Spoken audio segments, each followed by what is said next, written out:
வணக்கம் நேர்களே, உங்கள் அனைவரையும் மீண்டும் மற்றொரு காணொளி தொகுப்பில் சந்திப்பதில் மிக மகிழ்ச்சி அடைகின்றோம். உலக நிலவரம் என்பது நாளுக்கு நாள் மாறிக்கொண்டே செல்லுகின்றது. ஈரான், அமெரிக்க, இஸ்ரேல் தாக்குதல் என்பது இப்பொழுது உலக மட்டத்தில் பல்வேறு தாக்கங்களை ஏற்படுத்திய சம்பவமாக மாறி இருக்கின்றது. அது எவ்வளவு காலத்திற்கு தொடரப்போகின்றது என்பது இப்பொழுது கேள்வியாக இருக்கின்ற பொழுது, கனடாவை பொறுத்தவரையில் பலரும் மோட்கேஜ் ரினியூவலுக்காக காத்திருக்கின்றார்கள். 2025ஆம் ஆண்டில் கிட்டத்தட்ட 1.5 மில்லியன் பேர் தங்களுடைய மோட்கேஜை புதுப்பித்திருக்கின்றார்கள். அதே போன்று இந்த வருடத்திலும் பலருக்கு இந்த மோட்கேஜ் புதுப்பிப்பு என்பது வரப்போகின்றது. ஆகவே அவர்கள் என்ன செய்ய போகின்றார்கள் என்ற கேள்விகள் எழுந்திருக்கின்றன. இது குறித்து தான் இன்றைய நிகழ்ச்சியில் நாங்கள் பேச இருக்கின்றோம். இப்பொழுது முரளி மகா என்னோடு இணைந்திருக்கின்றார். அவரை சந்திக்கின்றோம். வணக்கம் முரளி. வணக்கம் ராம். ஆமா, எல்லோரும் நிறைய ரினியூவல் வரப்போகிறது 2026லும். மோர்கேஜ் ஏஜென்ட்ஸ் வந்து பிஸியா இருக்க போகிறார்கள். ஆனால் 2020, 21, 22 பல்வேறு விதமான இந்த பிரைஸ் ஹைக்கின் வாங்கிய வீடுகள் பல பேருக்கு ரினியூவல் வரப்போகிறது. ரினியூவல் என்ன சிக்கல் வரப்போகிறா, இன்ட்ரெஸ்ட் ரேட்டினுடைய நிலைமை அன்பிரிடிக்டபிளா இருக்கிறதன் காரணமாக பல்வேறு சிக்கல்களை ரினியூவல் பண்றவர்கள் எதிர்நோக்க போகிறார்கள். சோ மச் சர்ப்ரைசஸ் என்று சொல்லுகிறார்கள். சில வேளைகள் பேமெண்ட் வந்து சில வேளைகள் அதி உயர்வாக மாறலாம்.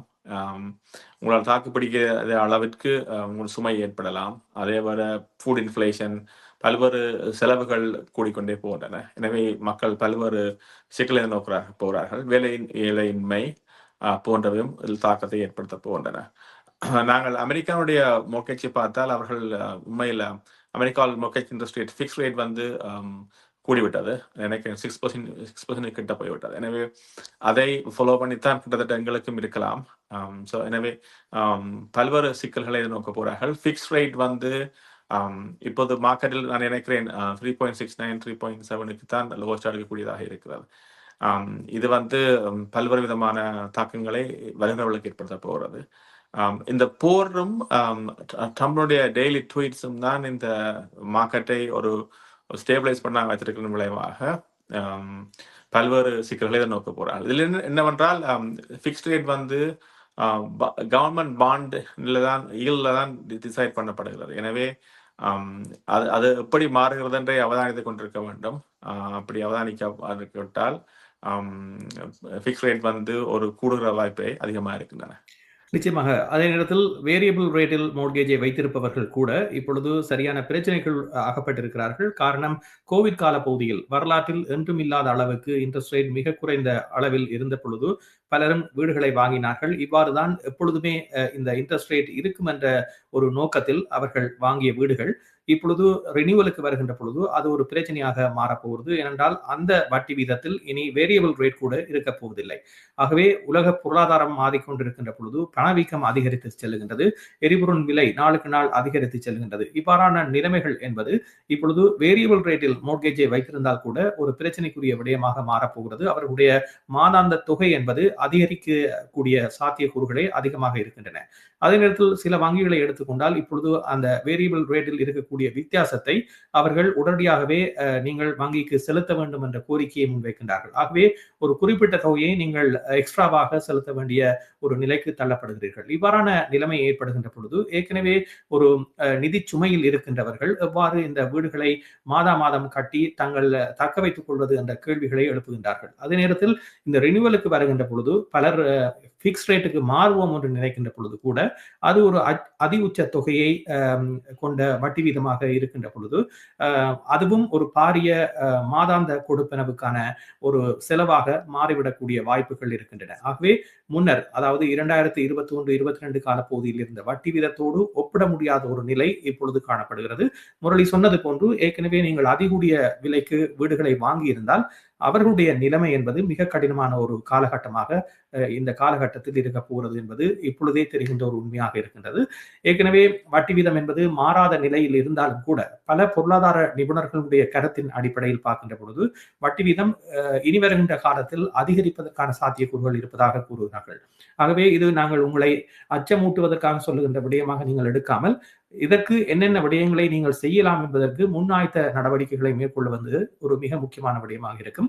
இவ்வாறான ஒரு கூடுதலான பணத்தை செலுத்த வேண்டிய நிலை ஏற்பட்டால் என்னென்ன விடயங்களில் நீங்கள் கூடுதலாக அக்கறை செலுத்தலாம், எவ்வாறு அந்த பணத்தொகையை நீங்கள் செலுத்தலாம் என்பது பற்றி இப்பொழுதே சிந்திக்க ஆரம்பியுங்கள். அதே நேரத்தில் இன்றைய காலகட்டத்தில் உங்களுக்கு ரினியூவல் வருவது, உங்களுக்கு ரினியூவல் செய்யக்கூடிய 6 மாதத்துக்கு முன்னரே நீங்கள் ரினியூவல் செய்யக்கூடிய ஒரு நிலையில் வங்கியில் இருந்தால், நீங்கள் உங்களுடைய பாதுகாப்பு நிமித்தம் இப்பொழுது வட்டி வீதம் ஃபிக்ஸ் ரேட் கூடுதலாக இருந்தாலும் கூட உங்களுக்கு உங்களுடைய பாதுகாப்பு தான் முக்கியம் என்று கருதினால் நீங்கள் ஒரு கூடுதலான விலைக்காவது நீங்கள் இந்த வட்டி வீதத்தில் ஃபிக்ஸ் ரேட்டுக்கு செல்வது நல்லதாக இருக்கும். ஏனென்றால் உங்களுக்கு அந்த பேமெண்ட் என்பது மாறாத நிலையாக இருக்கும். உங்களுடைய வருமானத்துக்கு ஏற்ப நீங்கள் ஒரு தொகையை செலுத்தக்கூடிய இலக்கை நிர்ணயித்து நீங்கள் ஒரு ஃபிக்ஸ்ட் ரேட்டுக்கு மாறி அதனூடாக ஒரு குறுகிய காலத்துக்கு சமாளிக்கக்கூடிய நிலைக்கு செல்லலாம். அதிகூடிய தொகையில் வீடுகளை வைத்திருப்பவர்களுக்கு இது பொருத்தமானதாக இருக்கும். ஏனென்றால் நிலைமை எவ்வாறு மாறும் என்று யாருமே ஊகிக்க முடியாத ஒரு சூழலில் கூடுதலான மோர்கேஜை வைத்திருப்பவர்கள் நீங்கள் வேரியபிளை வைத்திருக்கலாம் என்று நினைத்துக் கொண்டு அதிகம் சேமிக்கலாம் என்று நினைத்துக் கொண்டிருந்தால் அதுவே சில வேளைகளில் உங்களுக்கு ஒரு பாரிய பணச்சுமையை ஏற்படுத்தக்கூடிய ஒரு விடயமாக மாறிவிடும். இஸ்ரேலிய அமெரிக்க ஈரானிய போர் முடிவுக்கு வரும் வரையும் உலக பொருளாதாரம் ஒரு மந்த நிலைக்கோ அல்லது ரெசிஷனுக்கு போறதுக்கான வாய்ப்புகளே அதிகம் தோன்றுகின்றன. ஒரு காலகட்டத்தில் அதாவது ட்ரம்ப் அவர்கள் தான் அந்த போரை துவங்கிவிட்டு மற்ற ஐரோப்பிய நாடுகளையும் நேட்டோ நாடுகளையும் தங்களுக்கு உதவி செய்யுமாறு கேட்கின்ற பொழுது ஸ்பானிஷிய பிரைம் மினிஸ்டரும் ஈவன் பிரான்ஸ் பொலிட்டிஷியன்ஸும் மிக அதிக அளவிலான எதிர்ப்பு தெரிவித்திருக்கிறார்கள். ஒரு அண்மையில் நேற்று பார்க்கின்ற பொழுது 79 வயது உடைய ஒருவருடைய பேச்சை நாங்கள் கேட்க வேண்டும் இல்லை என்று சொல்லி பிரான்ஸ்லேயே ஒரு மிக முக்கியமான ஒரு அரசியல் தலைவர் சொல்லியிருந்தார். எனவே இது ஒரு ஒருங்கிணைக்கப்பட்ட உலகமாக இல்லாமல் பிரிந்து செல்கின்ற உலகமாக இருக்கிறது. எனவே அவர்களுக்கு எவ்வளவு சாத்தியமான விடயங்களை தங்களுக்கு சாதகமான விடயங்களை தங்கள் சார்பாக எடுத்துக்கொண்டு போவதன் விளைவாக இது ஒரு அன்ஸ்டேபிள் மார்க்கெட்டுக்கு போகிறது. அன்ஸ்டேபிள் மார்க்கெட்டுக்கு போகிற பொழுது கனடா போன்ற இமிகிரேஷன்ஸ் நம்பியிருக்கிற நாடுகளுக்கு பல்வேறு சிக்கல்களை தரப்போகிறது. என்றால் இமிகிரேஷன் ஆக்கள் உள்ளே வரப்போவதில்லை. எனவே மோர்கேஜஸ் ரெனியூ பண்ணுகின்ற பொழுது அதை சமாளிப்பதற்கு ரெண்டல் பேஸ்மெண்டையோ அல்லது இன்னொரு ரெண்டல் ப்ராப்பர்ட்டியோ ஷேர் பண்ணி கொண்டு செல்கிற நிலைமையும் மக்களுக்கு இல்லாம போகிறது. எனவே வருமானம் குறைய போகிறது. எனவே இது சம்பந்தமாக நான் அண்மையில் ஒரு ரியல் எஸ்டேட் மோர்கேஜ் சென்டர் காய்ச்சிருக்கும் பொழுது அவரை கேட்டேன், இப்போ இருக்கிற மார்க்கெட்டில் எது எந்த ரேட்டில் எடுப்பது நல்ல வேரியபிளா ஃபிக்ஸ்டான்னு சொல்லி சொன்னால் தனக்கு நோ ஆன்சர் என்ன தான் அது சொன்னால் அது தான் ஜட்ஜ் பண்ணாத ஒரு நிலைமைக்கு வந்துவிடும், பிழையான தகவலாக போய்விடும். எனவே இப்போ அது உங்களுக்கு ஃபிக்ஸ் ரேட் தான் வேணும் என்று நினைத்தீர்கள் என்றால் இப்பயே செய்து விடுறது நல்லது. அல்லது ஃபிக்ஸ் ரேட் உங்களால் சமாளிக்க முடியும் வேரியபிளை வைத்து கொண்டு நினைத்தால் இந்த போர் முடியும் வரையும் அந்த வேரியபிள் ரேட்டை வைத்துக்கொண்டு உலகம் ஸ்டேபிளைஸ் பண்ணும் வரையும் ஓரளவில் வேரியபிள் வைத்துக்கொண்டு பின்னர் ஃபிக்ஸ்டு மாற்றுவது நல்லது என்று சொல்லியிருந்தார். உங்களால் சமாளிக்க முடியுமாக இருந்தால் எக்ஸ்ட்ரா மணி இருந்தால் என்ன நிலைமையில் இன்ட்ரெஸ்ட் ரேட் போகும் என்று யாரும் ப்ரெடிக்ட் பண்ண முடியாத நிலைமையில் இருக்கிறார்கள் என்று அவர் தெரிவித்திருந்தார்.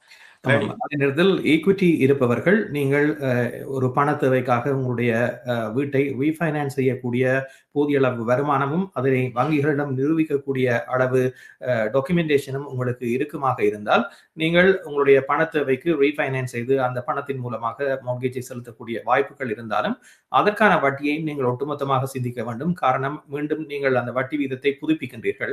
ஆகவே உங்களுக்கு அமோர்டேஷன் பீரியட் என்பது தொடர்ந்து அதிகரிக்க போகிறது. அவ்வளவும் அத்தனை ஆண்டுகளுக்குமான வட்டியை நீங்கள் முன்னரே செலுத்த வேண்டிய ஒரு நிலைக்கு மீண்டும் தள்ளப்படுவீர்கள். ஆகவே நீங்கள் ஏற்கனவே ஓரளவு மோர்கேஜை செலுத்தி இருப்பவராக இருந்தால், நீங்கள் சமாளிக்க கூடியவராக இருந்தால் நீங்கள் அந்த தெரிவுகளை தெரிவு செய்யாமல் நீங்கள் தொடர்ந்தும் இப்போது வைத்திருக்கின்ற வட்டி வீதத்தில் வைத்துக் கொள்ளலாம். காலத்துக்கு ஏற்ப எவ்வாறு வட்டி வீதம் மாறுகிறதோ அந்த தொகையை நீங்கள் ஈடு செய்யக்கூடியவராக, நீங்கள் கட்டக்கூடியவராக இருக்கும் பட்சத்தில் நீங்கள் அப்படியே அதனை சரி செய்து கொள்ளலாம். பின்னர் நிலைமை சீராகின்ற பொழுது நீங்கள் ஒரு திடமான முடிவை எடுக்கக்கூடியதாக இருக்கும். இருந்த போதிலும் ஒவ்வொருவருடைய சிச்சுவேஷன் என்பது மிக வித்தியாசமானதாகவே இருக்கிறது. பலர் கூடுதலான மோட்கேஜை வைத்திருக்கிறார்கள். ஒன்றுக்கும் மேற்பட்ட ப்ராப்பர்ட்டியை வைத்திருப்பவர்களுக்கு இது ஒரு பேரிடியாக இருக்கின்றது. ஏனென்றால் தற்போதைய காலகட்டத்தில் வாடகை வருமானம் என்பது மோட்கேஜை செலுத்துவதற்கு போதுமானதாக இல்லை. ஆகவே இது ஒரு பெரிய பிரச்சனையாக மாறி இருக்கின்றது. சொந்த பணத்தை அவர்கள் தொடர்ந்தும் இந்த மோட்கேஜுக்காக செலுத்த வேண்டிய ஒரு நிலையில் இருக்கிறார்கள். அதை சமாளிக்க முடியாதவர்கள் தான் பலரும் இப்பொழுது வீடுகளை வித்துவிட வேண்டும் என்ற நிலையில் வந்திருக்கிறார்கள். அதுவே சந்தையில் அந்த பிரச்சனையை ஏற்படுத்துவதற்கான ஒரு காரணமாகவும் மாறி இருக்கிறது. ஆமா, ப்ராப்பர்ட்டி ஒன்டாரியோ முழுவதுமாக எடுத்து பார்க்கின்ற பொழுது ஜிடிஏ மட்டுமல்ல 5.2% வந்து price year over year drop பண்ணி இருக்குது. ஸோ அப்போ 820,000க்கு ஒன்டாரியோவுக்குள்ள இங்கே ஒரு ப்ராப்பர்ட்டி வாங்குற அளவுக்கு சூழ்நிலை உருவாகிவிட்டது. அவ்வாறே ரெண்டல் மார்க்கெட்டும் 6.7% வந்து ரெண்டல் ப்ரைஸஸ் குறைந்திருக்கின்றன. எனவே இது ஒரு பெரிய அளவில் வீழ்ச்சி. எனவே இது ஒரு பெரிய தாக்கத்தை ஏற்படுத்த போகிறது. ஸோ நீங்கள் எடுக்கிற முடிவு கவனமாகவும் நிதானமாக உங்களுக்கு தேவையானதுமா சிறந்த ஆலோசனையை பெற்று எடுங்கள்.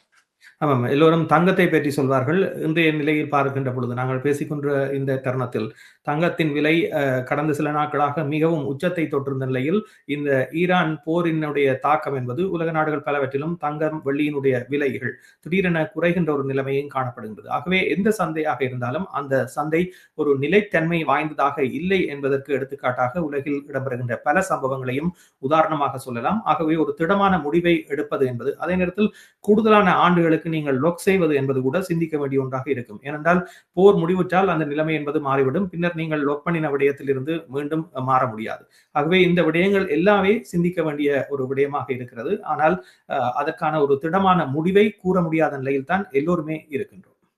ஆம்.